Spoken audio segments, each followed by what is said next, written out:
Today, we continue in our series that we've been looking at this month on the idea of disillusioned. All of us wrestle with that at different levels. And today, we want to do a couple of things here. I'm going to preach for just a little while, which I know some of you think I can't preach for just a little while, but we're going to preach for a little while. And I've got a couple of helpers that are going to come and talk to us about this theme today. Because, as you know, I've been gone the last week or two to Guatemala, and some good folks from here went with us, and we were able to serve, and we want to share a little bit about that. But before we share, I want to get our minds in the right place. I want us to think about something today that as we think about the whole idea of being disillusioned and where the idea of disillusionment comes from in our minds, I think the theme that we're going to look at today is one that we all wrestle with. And that if we learn to look at the hard things of life from a certain perspective, I don't know that it fixes our sense of disillusionment, but it certainly helps us to work through it and get past it and make something good out of it, regardless of whether we ever answer the question, why did that happen to me? And so that's what I want us to look at today. I love the story about a woman who walked into a nursing home, and there was a little old man sitting there in the corner in a rocking chair, and she walked up to him and said, "Sir, I couldn't help but notice how happy you look. What's your secret for a long, happy life?" Well, he said, "I smoke 3 packs of cigarettes a day. I drink a case of whiskey a week. I eat fatty foods and never exercise." "That's amazing," the woman said. "How old are you?" 26. Life can be hard on us, right? Some of you have the visible effects of life being hard on you. And I can look at you, and you ever look at those pictures of the guy who went into the office as president, and then what he looks like 8 years later, just looks like they've been run over by a bulldozer 20 times, right? It just wears on them because life is hard, and stress does something to us, and all the hard work and all that stuff. It wears down a person. And so as we go through life, sometimes the physical marks that we bear on our bodies are a reflection of some of the pain and struggles that we have.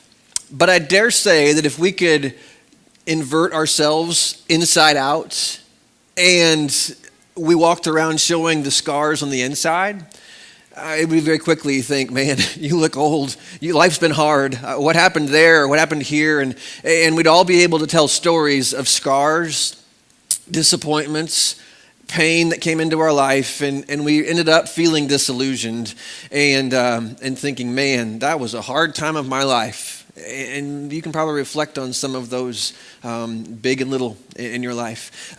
Just so we're clear here, though, just let's redefine what disillusionment gets, because when we look about what I'm going to talk about today, I think it's important to keep this definition before us. Disillusioned simply means this: it's the disappointment in someone or something that one discovers to be less good than one had believed. Now, what if we were to take someone out there and reinsert the word life? I think when you're young, most of us probably think life is a good thing, right? I'm excited to be alive. There's a joyful enthusiasm that young people bring into our life. That's why some of you enjoy grandkids, right? Because they bring back a life that your kids have sucked out of you. So grandkids kind of breathe that back into you. And so I've got teenagers at home, so I don't understand exactly what that means. And so, but there's a joyful enthusiasm that kids live with because they believe life to be good and life to be fun and life to be a place that there's energy and let's go explore and learn things.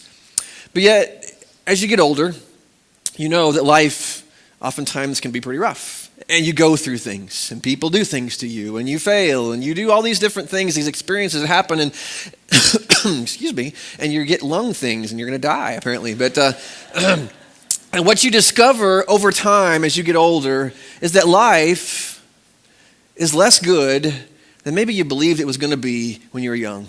And so you live as an adult, and I hope you have joy. I hope you're not struggling and there's no joy in your life. But man, this life can suck the joy out of you pretty quick from some of the experiences. And when we've lived that the last month or so here in our communities.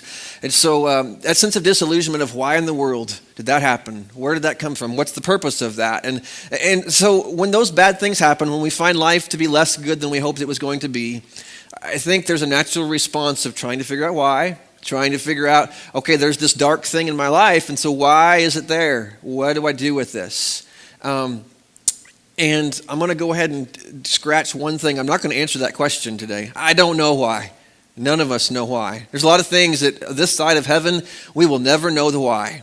And yet sometimes we can spend so much energy, so much effort trying to figure out the why that we lose the what. What can I do with this? And so it's the what that I want to think about here today. It's the what of, okay, this thing is here. This dark, difficult, hard, painful thing is here. I don't know why, but what am I going to do about it? What am I going to do with it? What's it going to do to me? And so there's a quote that I think, I tried to find out the origin of it. It's been attributed to Eleanor Roosevelt and Confucius and all kinds of things. I don't know where it came from. But the first time I ever heard it was a missionary that I was working with in college in Taiwan. It was kind of a Chinese thing. And he said this. Here we go. I've got like 5 minutes left, so I'm going to get through this before I die. He said this, that when dark and difficult things happen, it's better to light a candle than to curse the dark. I like that quote because there's darkness all around us. There are dark, difficult, hard things. And so there are really two choices on how you reflect on that and how you handle that, right? I can be a person who sits back and for the rest of my life, I'm angry and bitter and I just curse the darkness. I just yell at it, I scream it, I blame it for all the wrong things in my life. And it's just this thing that sucks life out of me. And some people do that. And that's not, I'm not blaming you if you do. That's a natural thing to say, this hard thing has stolen so much good out of my life. And so it becomes the center of a negative thinking and negative life. Or there are people who have really bad, difficult things and darkness enters their life. And instead of cursing the darkness, they light a candle. And out of the darkness, this light begins to shine. And they do something with it, and they grow from it, and they serve into it, and they use it as something to help people through, and there's this light. And so, yes, they hurt just as much as the person who curses the darkness. They hurt, but they don't let the hurts paralyze them and ruin them and destroy them, but they light a candle, and they shine into the darkness through their pain. And so that's what I want to ask you today. When hard things happen in your life, are you a person who shuts down, gets paralyzed, and just curses the darkness? Or are you a person who says, this is here. I don't like it. It hurts, but I'm going to light a candle. And out of this pain, out of this hard thing, I'm not going to let disillusionment destroy me. I'm going to light a light. And I'm going to trust God that through this hard thing, He is still with me. He is helping me.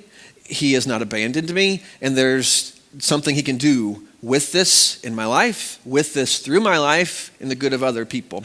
And so I want us to think about that today. And as we talk about our trip to Guatemala, I think that is what I would like for you to think about. Now I want to read you some scriptures that reflect upon that, because I want to show you that in the Bible, I couldn't find just one verse. Maybe I can. Maybe I'm going to show it. Maybe some of those will fly here. I couldn't find a verse that just said this, but I can tell you stories of the lives of people in Scripture who just happened to be in the right place at the right time in a moment of darkness, and they lit a candle and the world was better because they, as God's people, showed up in a dark time. They showed up in a dark place, and it didn't go perfectly. Not everything was hunky-dory from that point forward, but they lit a candle, they lit a light in the midst of a dark time, and their world was a better place because they, as God's people, were there.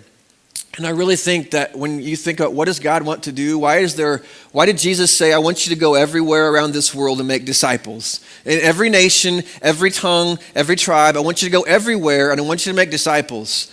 Well, certainly the part of that, the salvation part of that is key to that. It's the essence of it. I want people to know about my salvation, but I also think it's about service. I also want the world to see your candles that you're going to light, that as a Christian, you face suffering and difficult things differently than a non-Christian. And I want people to see a strength. I want people to see a purpose. I want you to see people to see a love that comes through the dark things of your life that is different. And maybe they'll be drawn to me and they'll know me because you lit a candle in a dark time, in a dark place. And so I just want to show you some verses here. I want to show you a video, and then I'm going to have the stars come and talk to us here this morning. Is that right? That's you. I'm talking to you, Nikki. You're the star here this morning. Okay, and Allison too. Okay. All right, so let's look at some scriptures here, okay? The first one is in this. It's the book of Genesis. chapter 50. I just want you to reflect with me upon the story of Joseph. We've just started that in Sunday school at 8 o'clock. If you didn't know there was an 8 o'clock, there is an 8 o'clock too if you want to get up and come to class with us too. That's great. So you walk through the story of Joseph, and Joseph's a guy who has a lot of dark things into his life, right? Grows up in a dysfunctional home, all kinds of mess and chaos around him.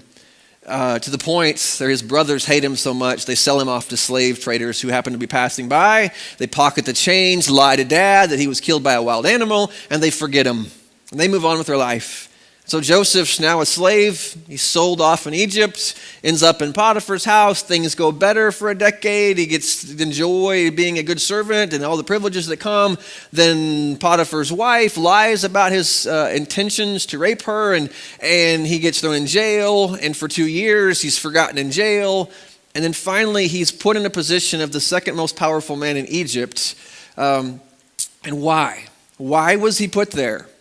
It wasn't for Joseph. It wasn't about Joseph. God wanted to do something through Joseph because a dark time was coming. There was a famine coming. And God knew that Joseph, in a position of leadership, instead of cursing the darkness that a famine would bring to not just a nation, but to a region of the world where there would be people starving, people would have nothing, and he instead of cursing the darkness, oh, there's no food, he lit a lamp. And through his leadership, he was able to be a saving influence. And at the end of his life, he reflects upon that in these words, verse 19. But Joseph said to his brothers, do not be afraid. Again, his brothers are kind of still nervous because dad's now dead, and they still think Joseph's going to come back and get them for all the bad things they did to him. And he says this, am I in the place of God? In other words, I'm not your judge. You're going to stand before God someday. If he wants to deal with you, that's fine. But from my perspective, it's done. You intended to harm me. In other words, it's some of that dark stuff. Other people wanted to do bad things to you. But God intended it for good, to accomplish what is now being done, the saving of many lives. And so Joseph was able to look at the big picture of his life and realize, you know what, I'm here not by accident. I'm here for a purpose. And part of that purpose is the saving of a lot of people's lives who would have starved to death if I wasn't here. And he goes on to say this in verse 21, so then don't be afraid. I will provide for you and your children.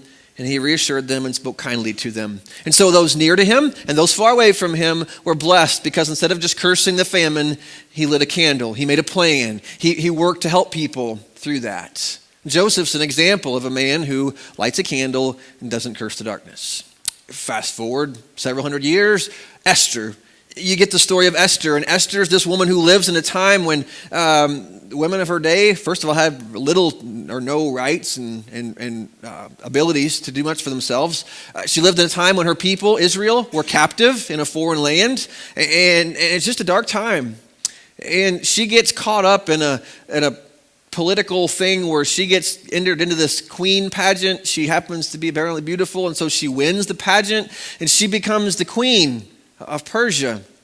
And you think, well, why in the world would she be given that? Why would she be put there? Maybe it's because God just wanted Esther to have a nice life. That wasn't the purpose. In fact, she's put there on purpose because there's another guy who's at work in Persia who wants to destroy all the Jews. And he's hatched this plan and he's tricked the king and the plan's going to happen. And every Jew's going to be exterminated. And yet, when Esther finds out about it, she has the ear of the king.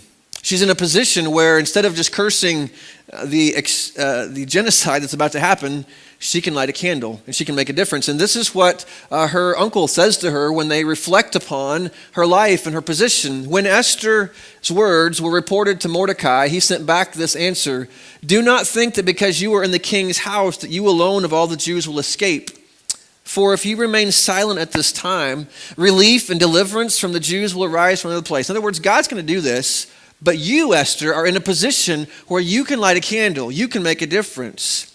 You and your father's family is going to perish. So if you don't do anything, if you sit back and just hide in the dark, then God will do it, but we're gone. And who knows that you have come to your royal position for such a time as this. All right? What's he saying? You are in a position at a specific place, a specific time, and God wants you to light a candle, to do something, to lead, to serve, to speak up, and to do something about that moment. All right? And so you get Joseph, you get Esther, we could look at others, but I think you get the gist, right? All throughout Scripture, you find people who just show up in certain places. Ultimately, Jesus is the ultimate example of that. I think all that reflects down to this. Okay, well, maybe we're not going to be second in command in Egypt. You may not be queen of Persia. And most of us probably aren't going to be that in our life. I hate to burst your bubble, but that's probably not where life's going to go with most of us. But that doesn't mean that we can't make a difference. Listen to these verses that take this from the grand, kingly, queenly realm to the very basic place. Why are you where you are today? Listen to what Matthew 25 verse 34 says. This is that parable where Jesus separates the sheep and the goats, and he says this, and the king will say to those on his right, in other words, those that he has separated to the good, come you who are blessed by my Father, take your inheritance, the kingdom prepared for you since the creation of the world. Now what was he looking for that he separated them to the right? For I was, what? Just hungry, and you gave me something to eat. I was thirsty, and you gave me something to drink. I was a stranger, and you invited me in. I was in need of clothes, and you clothed me. I was sick, and you looked after me. I was in prison, and you visited me. So what's the criteria? It isn't good looks. It isn't riches. It's just willingness to see a need, to be present in a moment, to say, this person is thirsty. I've got water, here's a drink. This person needs clothing, I've got clothes, be clothed. This person has a basic human need, and God has put me here for a purpose to say, I can do something about that. I can light a candle in the darkness. Another verse comes from Matthew chapter 5. Jesus said this, you are a light of the world. A town built on a hill cannot be hidden. Neither do people light a lamp and put it under a bowl. Instead, they put it on its stand, and it gives light to everyone in the house. And so you understand this, when you walk into the home, first thing you do is you turn a light on because you don't want to trip over your kids' Legos because that's painful and terrible, right? And so in the same way, let your lights shine before others. Why? So that they may see your good deeds and glorify your Father in heaven. So what are we called to be? We're called to be a light, to be people who light a candle of hope and purpose and help in a world that suffers. There's so many dark things that happen. And so that doesn't mean we can extinguish the dark. We can't get rid of all of it, but I can light my little candle and I can make a difference. Okay? Now, that's enough preaching. I'm talking too long anyway. Here we go. What I want to do, I want to show you a video.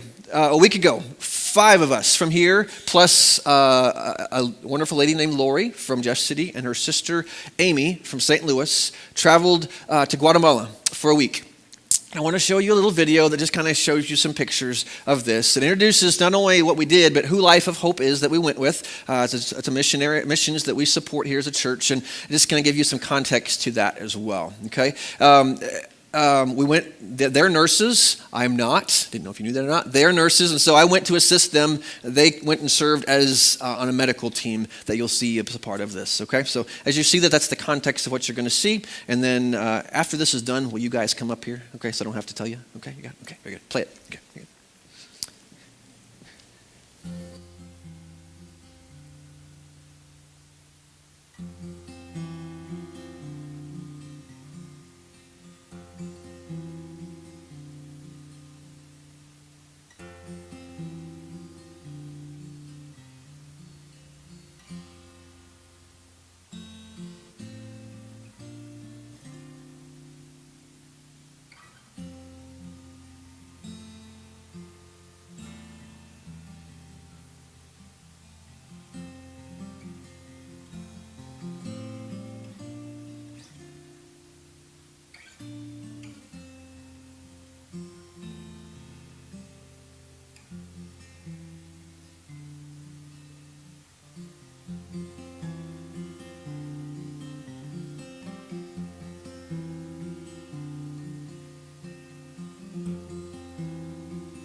Nikki, would you grab a chair? Allison, you want to grab a chair too? Yeah, okay. We'll sit down. We'll make this Oprah style here. Is that okay? All right, very good. All right, so that shows you some pictures, but I want you to hear from them. Careful. There you go. We didn't go as the chair stacking and moving company. There you go. All right, so we're going to sit here and we'll talk here. This is Allison Williams. This is Nikki Halterman. Donna Whittle could not be here with us today, and also Kim Martin went with our group as well. And so I would just want to say, first of all, as the non-nursing person, I am a licensed certified pharmacist after being a week in Guatemala. So if you need meds, come see me. I got you.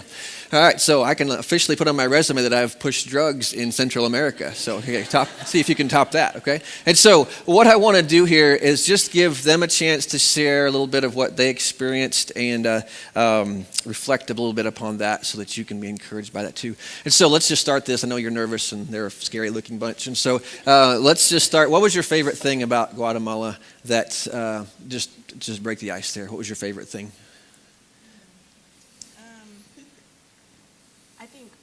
I don't know, probably the people that we worked with, the full-time missionary people who work there, just to see what they really see and deal with every day and how they continue to just keep getting up every morning and doing that work. To me, that was probably the coolest thing. Okay, very good. I don't even know. Do I have to pick one? No. Probably working at the clinic and getting to use like what I'm passionate about and what I'm trained to do to actually serve others. Okay, very good. That's good. No, you can hold that. I got a microphone here. So okay. Yeah. All right. So I would just say, for context's sake, Guatemala is a very normal country in a lot of ways, but like every not a first world country, there are pockets because of a 30-year civil war that drove thousands and thousands of people that used to live out in the country, drove them into the city, and so now they live around and on top of landfills, and they dig through trash all day long trying to just, have you ever heard those stats about people who live on $1 a day kind of thing? This is those kinds of places, and so they don't have education, they don't have access to medical care, and so when you saw Dr. Lila and Saul up there, their heart is to bring salvation and be a light in some of those dark places. And so when we bring a medical team like these ladies came, that just expands their ability to do what they do. And so again, I'm just thankful for what they did. So all right, so what did you have something prepared you want to just say to them? Okay, very good. I'll ask questions then. All right, very good. All right, so what did you learn as you worked with the people there? How did God work in your heart? What kind of things did he do or teach you or show you? Well, that kind of, I'll go to my notes. Very good. All okay. right. I think two things I wrote down really were just perseverance through faith. So we all, this whole day has really been about talking through that. But again, we got to talk to, I think, everybody that was part of the Life of Hope mission. There's 5 different types, if you will, of missions. And, some of them you could just really see the weariness on their face and the fear in some of them. But just the fact that they just keep going every day. They just keep going, and they do it in the name of Jesus every day. So that was probably mine. Okay, very good.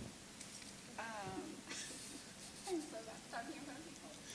So, can they hear me? If you hold that microphone closer to your mouth, they will better. There you go. I just want you to say my favorite part of the trip was Nikki. This right here. Okay, there you go. That's my favorite thing. Okay. So I think Chris's sermon's spot on as far as the light that they've shown in such a dark place, people living on houses on top of houses next to trash that smelled so bad and made you crazy.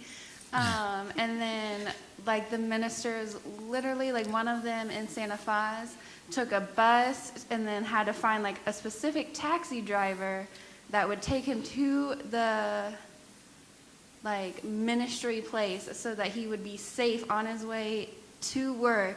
And then once he was at work, he spent the whole day in pretty much the dumps to teach little kids and to show that light was just crazy. And then he would talk to us and tell us about all these goals that he had to continue showing the light and to continue working. And I look at my life and I'm oh, I don't do these things because of something so minute, and they find a bus, to find a taxi, to spend hours to get to work, to show the light of Jesus in a very unsafe community. Very good. All right. Did you have other notes that you'd like to share something from, Allison? You look like you came prepared for that. No more questions. I feel like well, I have questions, like but I thought I don't want to. I want you to say what you prepared to say too. So. No, I just I think as we would have our devotional time at night, and so we would talk about everything we'd done during the day and whatnot and experienced. And I know a couple times I kept trying to apply it back here a little bit. So that's kind of one of my big takeaways was really kind of what is. You can go on these big mission trips, and there definitely is a need for it, but there's a lot of work to be done here at home, and I'll probably get emotional, so I'm not going to do that. So, but I brought this poster because, here, you hold it. Okay. So, my daughter's class made this, and it says, good citizen. I really hate ugly crying in front of people. Okay. But, so I think not only did we do good there, but we did good back home. Basically, because we were able to, I think as you were talking about, and Tim mentioned it too, it's not just about being prayerful, but it's about doing good deeds. And I think it's not about our acts that get us to heaven, but it is through our acts that people see Jesus through us. And so I think that that's just important to me, that my daughter sees that, my son sees that. So. Very good. There was no questions. Nikki, here's your question for you, okay? I just want you to tell them, I appreciated what you said on Thursday night. If you would mind, do you mind sharing that? Just about how that changes the way you do what you do here because you were there and you served. And you talked, the last night we talked, maybe it was Friday night, when you talked about this is what when I go back as a nurse, this is what I want to do differently, so. You want me to read it off my phone? No, I don't have it. No, okay. No. Okay. So on the last night, Nancy Hudson? No, sorry. Challenged us to think of something that obviously we can't stay in Guatemala and help people forever there, but what Allison was saying, at home, there's definitely need and want and whatnot, and what are we going to take home from this? And so my big thing was to be intentional and to realize, I think Donna said it best, that the people at home are souls, and even the drug addicts or we see so many different types of people during a day at work, and some of them are needy and some of them are nice, and when you're in the hospital you don't act the best always, so you get very crusty to all that, but to realize that those people are souls and they need help, and that you can not only help them with medicine, but with so much more. Okay, very good. All right, very good. Allison, anything you'd like to say? Okay, very good. All right.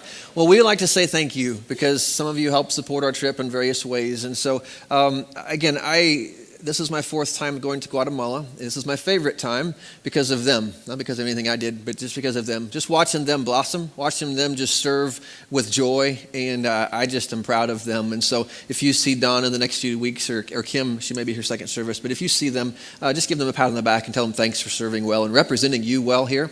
And so, again, as they said, I love a trip like this because you kind of unplug for a few days and you see things differently. And it was strange. I almost had an accident because I forgot how to drive, because Guatemala driving is different than here. So I had to readjust to that. And then it was strange seeing just mostly white people, because it was it's Spanish culture and darker skin. So it was different. And so there's just that world changing thing. Okay, I'm coming back to America, but I don't want to leave the things that I've learned there about the value of a soul, about the value of faithfulness. And that's the big thing that I take away from this, is that it had been 4 years since I'd been there, but I went back, and people that I admired 4 years ago for their hard work, for their diligence, for their perseverance, just the literally risking life to serve people that are just in desperate need. And I went back 4 years later, and they're still doing it. They're still doing it. And their ministries grow, and in spite of threats and hardships, and they just don't let that light go out. They continue to shine it. They try to shine it brighter and recruit other people to help them. And so I just appreciate faithfulness in that. And I appreciate faithfulness here. I just, people who have just been at it for a long time, and they didn't give up. They didn't get tired. They didn't stop when it was challenging. They just kept going, and God has used that. And so that's my big takeaway. And again, just that light that every one of us have an opportunity every day. There's going to be somebody who's in a time of darkness that you're going to meet this week. You're going to sit next to them at lunch. You're going to be next to them at a cubicle. You're going to be with them at the somewhere, and you have an opportunity in the dark time to, you know what, we can either curse the darkness together or we can light a light. And I hope that you and I will be people who choose to light lights, and they did a great job with that. And I enjoyed getting to meet them, and I knew you before, know them better, and hang out with them and just watch them work and watch God work through them through the week. Okay.